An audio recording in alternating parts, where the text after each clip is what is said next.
অনুপ্রবেশ নিয়েও তৃণমূল কংগ্রেসকে নিশানা করেছেন প্রধানমন্ত্রী। তিনি বলছেন, পশ্চিমবঙ্গে অনুপ্রবেশ রোখা বিরাট চ্যালেঞ্জ। পশ্চিমবঙ্গ থেকে অনুপ্রবেশকারীদের বের করতেই হবে। তৃণমূল সরকারের আমলে অনুপ্রবেশকারীদের বের করা সম্ভব নয়। অনুপ্রবেশকারীদের কোনো দিন বের করবে না তৃণমূল। এই অনুপ্রবেশকারীদের ভোটার বানানোর খেলা তৃণমূলের সিন্ডিকেটের। অনুপ্রবেশকারীরা গরিবের অধিকার ছিনিয়ে নিচ্ছে। এই অনুপ্রবেশকারীদের জন্য দেশে নাশকতা বাড়ছে, পশ্চিমবঙ্গে দাঙ্গার সংখ্যা বাড়ছে। এদের বিরুদ্ধে, অনুপ্রবেশকারীদের বিরুদ্ধে কড়া পদক্ষেপ নিতে হবে, এই বলে আক্রমণ শানিয়েছেন মালদার সভা থেকে প্রধানমন্ত্রী। बिहार के सामने एक बहुत बड़ी चुनौती घुसपैठ की है। आप देखिए, दुनिया के जो विकसित देश है, समृद्ध देश है, जहां पैसों की कोई कमी नहीं है, वो भी अपने यहां से घुसपैठियों को निकाल रहे हैं।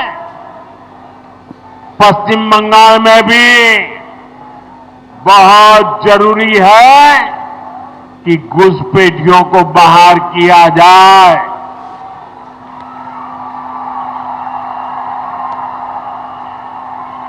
ये घुसपैठियों को बाहर निकालना चाहिए कि नहीं निकालना चाहिए? एक एक को वापस भेजना चाहिए कि नहीं भेजना चाहिए? लेकिन टीएमसी सरकार के रहते ये संभव है क्या? ये टीएमसी वाले करेंगे क्या? आपके हकों की रक्षा करेंगे क्या? आपकी जमीन की रक्षा करेंगे क्या? आपकी बहन बेटियों की रक्षा करेंगे क्या? ये घुसपैठियों को कभी भी निकालेंगे क्या? निकालना चाहिए कि नहीं निकालना चाहिए? कौन निकालेगा? कौन निकालेगा? তৃণমূলের সোশ্যাল মিডিয়া সেলের ইনচার্জ দেবাংশু ভট্টাচার্যের সঙ্গে ফোনে আমরা এই মুহূর্তে যোগাযোগ করতে পেরেছি। দেবাংশু, কি বলবেন? একদিকে তো হচ্ছে যাবতীয় যা সহযোগিতা, সেটা পাকা ঘর তৈরির জন্য হোক, রেশনের জন্য হোক, কেন্দ্রের তরফে পাঠানো হয়, সেটা সাধারণ মানুষ, গরিব মানুষের কাছে পৌঁছয় না। তার কারণ হচ্ছে তৃণমূল কংগ্রেস এখানে সরকার চালাচ্ছে। তারা গরিবের বিরোধী, গরিবের শত্রু তারা সরকার। একটা নির্দয় নির্মম সরকারে তৃণমূল কংগ্রেস পরিণত হয়েছে। এইটা আজকে মালদায় দাঁড়িয়ে অভিযোগ করছেন প্রধানমন্ত্রী। না, আমি তো একটা কথা বুঝি না। কেন্দ্রীয় সরকারে উনি আছেন প্রায় 12 বছর অতিক্রান্ত হতে চলেছে। ওনার হাতে সিবিআই, ওনার হাতে ইডি, 100 দিনের কাজ থেকে শুরু করে, আবাস থেকে শুরু করে একের পর এক প্রকল্পে বারংবার কেন্দ্রীয় এজেন্সি পশ্চিমবঙ্গে এসছে। তো এই যে কেন্দ্রীয় এজেন্সি এতবার পশ্চিমবঙ্গে এসছে, তখন কি নরেন্দ্র মোদী এবং তার কেন্দ্রীয় এজেন্সিরা ঘুরিয়ে বেড়াচ্ছিলেন? কটা কেসে দোষ প্রমাণ করতে পেরেছেন? কটা কেসে আজ অব্দি প্রমাণ করতে পেরেছেন যে দুর্নীতি হয়েছে? উল্টে বাংলার 100 দিনের টাকা আটকে রেখেছিলেন, সুপ্রিম কোর্ট থেকে থাপ্পড় খেয়েছেন। বাংলার আবাসের টাকা আটকে রেখেছেন। যে 100 দিনের কাজে সবথেকে ফেক জব কার্ডে 1 নম্বরে উত্তরপ্রদেশ, পার্লামেন্টে দাঁড়িয়ে আপনার কেন্দ্রীয় সরকার স্বীকার করেছে, সেই জব কার্ডে উত্তরপ্রদেশ 1 নম্বর হওয়া সত্ত্বেও ফেক জব কার্ডে উত্তরপ্রদেশের টাকা আটকাননি, বাংলার টাকা আটকেছেন। বাংলায় যখন বন্যা হয়েছে, বাংলার বন্যায় তো দুর্নীতির গল্প নেই। উত্তরবঙ্গে যখন বন্যায় ভেসে গেছে, আমতা ঘাটাল যখন বন্যায় ভেসে গেছে, তখন আমতা বা ঘাটাল বা উত্তরবঙ্গের জন্য টাকা বরাদ্দ না করে আপনি বিহার বা মহারাষ্ট্রে টাকা বরাদ্দ করেছেন। তার কারণ কি? কারণ বিহার, মহারাষ্ট্র আপনাকে ভোট দিয়েছে, বাংলা আপনাকে ভোট দেয়নি। এবং আপনারা বাঙালিকে পছন্দ করেন না, বাঙালি জাতি হিসেবে পছন্দ করেন না, তার মুখের ভাষা পছন্দ করেন না। কারণ এই বাঙালি জাতি ব্রিটিশদের সবচেয়ে বড় শত্রু ছিল। ব্রিটিশরা জানতো এই বাঙালি তাদেরকে সরাতে পারে এবং এই বাঙালি সরিয়েছিল। এবং আপনারা যেহেতু সেই সময় ব্রিটিশদের বুট চেকটা পরিষ্কার করে দিতেন, তাই যেহেতু ব্রিটিশদের শত্রু বাঙালি, বংশ পরম্পরায় আপনাদেরও শত্রু হয়ে গেছে সেই বাঙালি। আজ মালদার মাটি থেকে আসল পরিবর্তনের ডাক দিলেন প্রধানমন্ত্রী নরেন্দ্র মোদী এবং তিনি বললেন যে পশ্চিমবঙ্গে আসল পরিবর্তনের জন্য মানুষের আস্থা দেখতে পাচ্ছি। বিকশিত ভারতের জন্য পূর্ব ভারতের উন্নয়ন জরুরি। হিংসায় মদতদাতাদের প্রত্যাখ্যান করেছে মানুষ। বিজেপির উপরই মানুষের আস্থা। কয়েকদিন আগেই বিহারে সরকার গড়েছে এনডিএ, এবার পশ্চিমবঙ্গে সুশাসনের পালা। মা গঙ্গার আশীর্বাদে এবার মালদাতেও বিকাশের গঙ্গা বইবে। কি বললেন মোদী, দেখুন। मैं बंगाल के बेहतर भविष्य के लिए असली परिवर्तन का विश्वास देख रहा हूं। बिहार चुनाव की जीत के बाद ही कह दिया था, मां गंगा के आशीर्वाद से अब बंगाल में भी विकास की गंगा बहेगी और बीजेपी ये काम करके रहेगी। मैं कहूंगा पाल्टानो दौड़कर, आप कहेंगे चाय बीजेपी सरकार। पाल्टानो दौड़कर,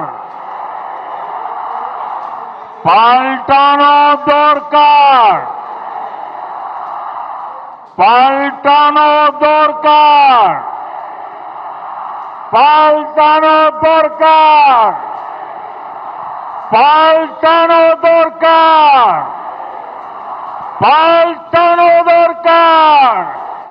আমাদের সঙ্গে এই মুহূর্তে টেলিফোন লাইনে রয়েছেন তৃণমূল কংগ্রেস মুখপাত্র অরূপ চক্রবর্তী। অরূপদা, আপনি শুনলেন নরেন্দ্র মোদী তিনি আসল পরিবর্তনের ডাক দিয়ে বলছেন যে হিংসায় মতদাতাদের মানুষ প্রত্যাখ্যান করেছে, আর মা গঙ্গার আশীর্বাদে এবার মালদাতেও বিকাশের গঙ্গা বইবে বিজেপির হাত ধরে।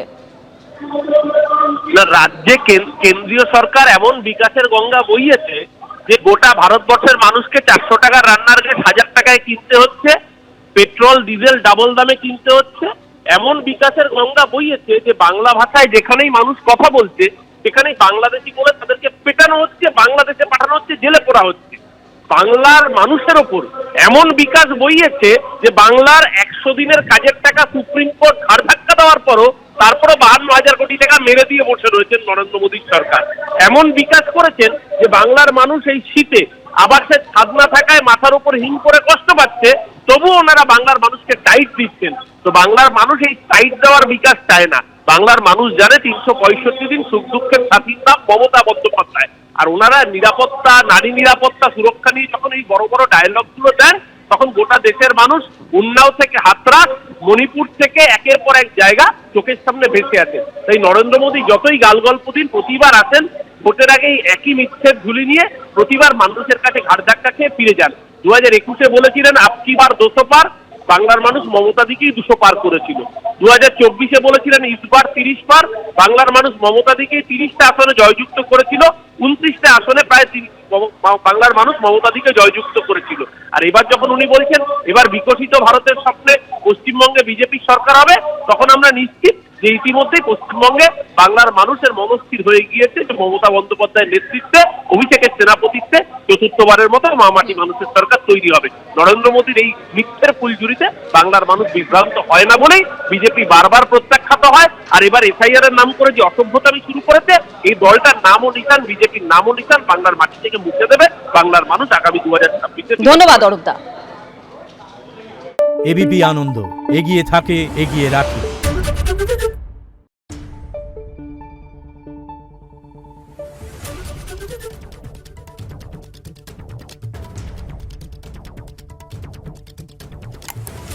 Thank you.